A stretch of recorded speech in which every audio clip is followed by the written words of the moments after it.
कहते हैं कि जंगल में हर जानवर का अपना एक अलग ही अंदाज होता है। जैसे शेर राजा होता है, हाथी ताकतवर होता है, बंदर नटखट होता है और गधा, खैर, गधा तो गधा ही होता है। लेकिन जब गधे की मुलाकात लोमड़ जैसे चालाक और धूर्त जानवर से हो, तो फिर घटनाओं की कड़ियां ऐसी जुड़ती हैं कि हंसी रोकना थोड़ा मुश्किल हो जाता है। ये कहानी भी एक ऐसे ही गधे और लोमड़ की है, जो न तो दोस्त थे और न ही दुश्मन, लेकिन दोनों की जोड़ी ने पूरे जंगल में ही हलचल मचा दी थी। कहानी की शुरुआत एक हरे भरे जंगल से होती है, जहां एक गधा रहता था, जिसका नाम था कालू।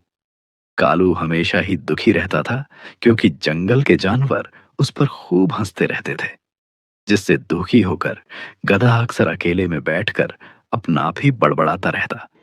ऊपर वाले, तुमने मुझे ही ऐसा क्यों बनाया जो जंगल के सारे जानवर मुझ पर हंसते हैं? मेरे डैचू डैचू पर सारे के सारे जानवर हंसते हैं।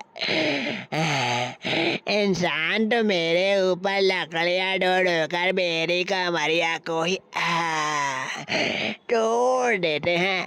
अब ऊपर वाले तुम ही बताओ, मैं आखिर करूं तो क्या करूं ऊपर वाले? गधे की सबसे बड़ी समस्या यह थी कि वह अपनी आवाज पर बहुत गर्व करता था। उसे लगता था कि उसकी ढेंचू ढेंचू ही सबसे मधुर संगीत है। जब भी उसे कोई रोकता, तो वह पहले से भी ज्यादा जोर से चिल्लाने लगता। दूसरी ओर इसी जंगल में एक चालाक लोमड़ रहता था। नाम था होशियार चंद। उसका नाम ही उसकी पहचान था। चालाकी और दिमागी खेलों में उसका कोई मुकाबला नहीं था। एक दिन गधा जंगल के किनारे बैठा दुखी होकर गाना गा रहा था, यानी ढेंचू ढेंचू कर रहा था। तभी वहां से लोमड़ गुजर रहा था। अरे वाह भाई, वाह वाह वाह वाह वाह! क्या आवाज है, इतनी मधुर आवाज! वाह भाई वाह! मैंने तो इतनी मधुर आवाज कहीं सुनी भी नहीं। क्या क्या कहा भाई तुमने? क्या मेरी सच में इतनी अच्छी आवाज है? हाँ भाई हाँ, तुम्हारी सच में इतनी मधुर आवाज है। वाह भाई वाह! मैं तो तुम्हारी इस आवाज का दीवाना ही हो गया भाई। मेरी इतनी अच्छी आवाज है।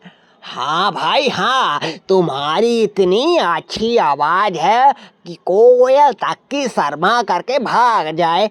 लेकिन सारे जानवर तो मेरे हंसी उड़ाते हैं और मेरी मजाक बनाते हैं।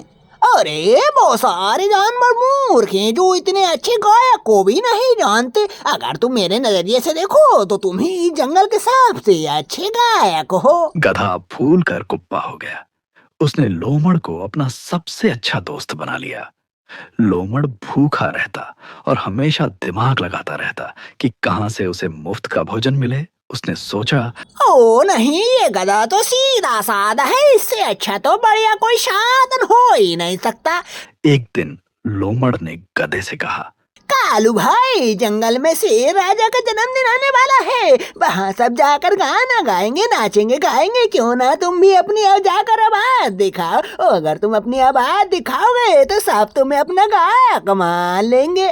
गधा डरते हुए बोला, अरे ना बाबा ना, शेर तो मुझे खा ही जाएगा। ओ नहीं, अरे तुम नहीं जानते कि तुम एक कलाकार हो और कलाकार को भला कोई नहीं खाता। ठीक कहा भाई तुमने, मैं तो एक कलाकार हूँ और कलाकार को कोई नहीं खा सकता। हाँ, मैं तो तुमसे कब से इस बात के कह रहा हूँ कि कलाकार को कोई नहीं खा सकता। तुम भी मेरे साथ जरा शेर खान के दरबार में चलो। ठीक है भाई, जब तुम इतना कह रहे हो तो मैं भी चलता हूँ। गधा मान गया और शेर के दरबार में ढेंचू ढेंचू करने चला गया। जंगल का बड़ा मैदान था। शेर सिंहासन पर बैठा था। हाथी, भालू, बाघ, सब जानवर पंक्ति में खड़े थे। तभी लोमड़ गधे को लेकर पहुंचा। गधा मैदान में गया और शुरू हो गया। ढेंचू ढेंचू पूरा जंगल गूंज गया। बंदरों ने कान बंद कर लिए। हिरण भागने लगे। जंगल में अफरा तफरी मच गई।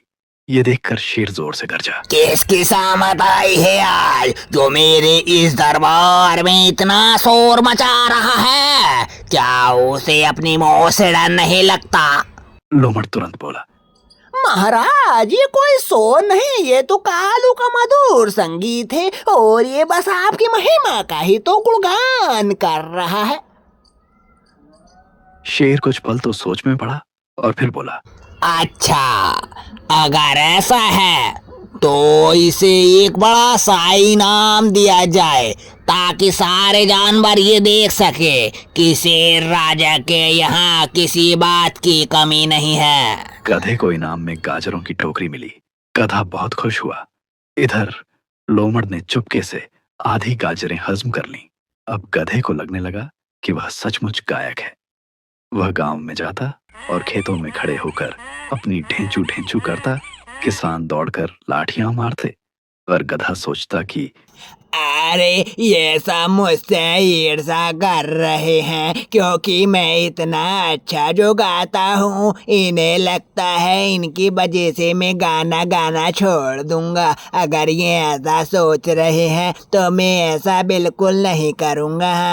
इधर लोमड़ रोज उसे हवा देता। गधे भाई, तुम्हारी आवाज से तो बादल बरसने लगते हैं, आंधी आने लगती है। ऐसा लगता है जैसे कि मानो कोई जादू हो रहा हो, जादू।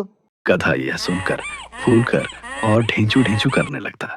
एक दिन लोमड़ बोला। गधे भाई, तुम्हारी आवाज से लोग डर जाते हैं। क्यों ना हम दोनों गांव में जाकर खेतों से सब्जियां और फल चुरा लाएं?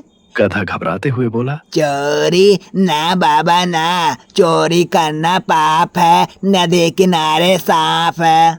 लोमड़ ने चालाकी दिखाते हुए कहा। अरे ये चोरी नहीं, ये कलाकार का हक है। जब तुम गाओगे किसान भाग जाएंगे और मैं आराम से फल सब्जियां चुरा लाऊंगा। गधा लोमड़ की बात सुनकर मान गया। रात को दोनों गांव पहुंचे। लोमड़ चुपके से खेत में घुस गया और गधा बाहर खड़ा रहा। खेत में जाने के बाद लोमड़ धीरे से बोला। तुम बस चुप रहना और इधर उधर ध्यान रखना, मैं जल्दी से सामान लेकर के आता हूँ। पर गधे का दिल नहीं माना। उसने सोचा, अरे इतना अच्छा मौका है, क्यों ना मैं थोड़ा सा गा लेता हूँ। और गधा जोर से ढेंचू ढेंचू करने लगा। किसान जाग गए और लाठियां लेकर दौड़े। लोमड़ भाग गया और गधे की खूब पिटाई हुई। अगले दिन लोमड़ बोला। ओ तुम तो मूर्ख हो, मैंने कहा था चुप रहना, लेकिन तुम्हें चुप रहना आता ही कहाँ है। गधा दुखी होकर बोला। क्या करूं भाई, मैं अपने आप को रोक नहीं पाया और ये मुश्किल हो गई। लोमड़ ने सोचा, ओ ये गधा काम का नहीं रहा, हर बार गड़बड़ कर देता है। क्यों ना इसे किसी मुसीबत में डालकर छुटकारा पा लेता हूँ। अगले दिन लोमड़ ने गधे को कहा।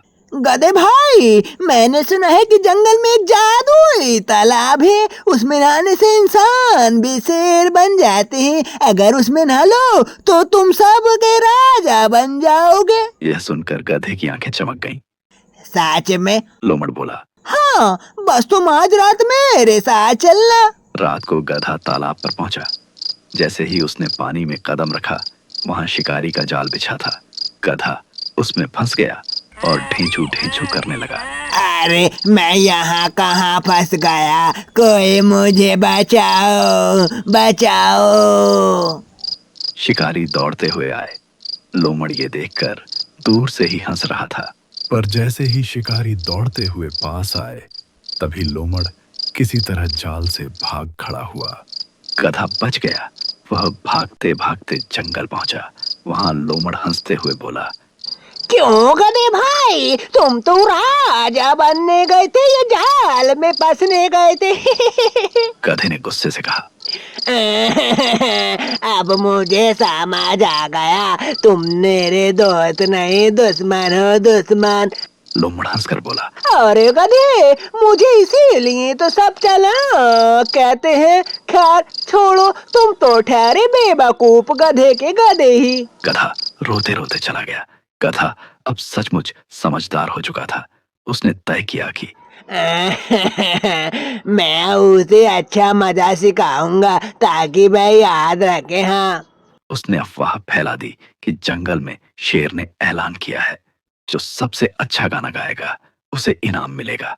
अगले दिन लोमड़ आया और बोला, गधे भाई, तुम तो गा ही नहीं सकते, लेकिन मैं वहां जाऊंगा और जाकर के अपना इनाम लेकर के आऊंगा। गधे ने कहा, हाँ तो तुम जाओ, हम मैंने कब रोका है तुम्हें? जाओ जाओ, तुम जाकर के अपना इनाम लेकर के आओ। हाँ। लोमड़ जाकर शेर के सामने चिल्लाने लगा। शेर गुस्से से गरजा, ये कैसी बेहूदगी है? क्या तुझे अपनी मौत से डर नहीं लगता? रुक जा, अभी रुक जा, अभी मैं मजा सिखाता हूँ, रुक जा। अरे नहीं नहीं नहीं नहीं, मुझे माफ कर दो शेर भाई। अच्छा, अब तेरी बचना मुश्किल ही नहीं, नामुमकिन है। रुक जा। अरे अरे अरे, कहाँ कहाँ फंस गया मैं? उस बेवकूफ गधे ने मुझे कहाँ फांस दिया? बचाओ बचाओ बचाओ बचाओ। और शेर ने लोमड़ को खदेड़ दिया। लोमड़ भागते भागते गधे के पास आया। गधा ढेंचू ढेंचू करके हंसने लगा। अंत में गधा और लोमड़ दोनों को सबक मिला। गधे ने सीखा कि हर किसी की बातों में नहीं आना चाहिए और अपनी बेवकूफी पर गर्व नहीं करना चाहिए। लोमड़ ने सीखा कि चालाकी हर बार काम नहीं आती। दोनों ने तय किया कि अब वे चोरी चपाटी नहीं करेंगे और जंगल में ईमानदारी से रहेंगे।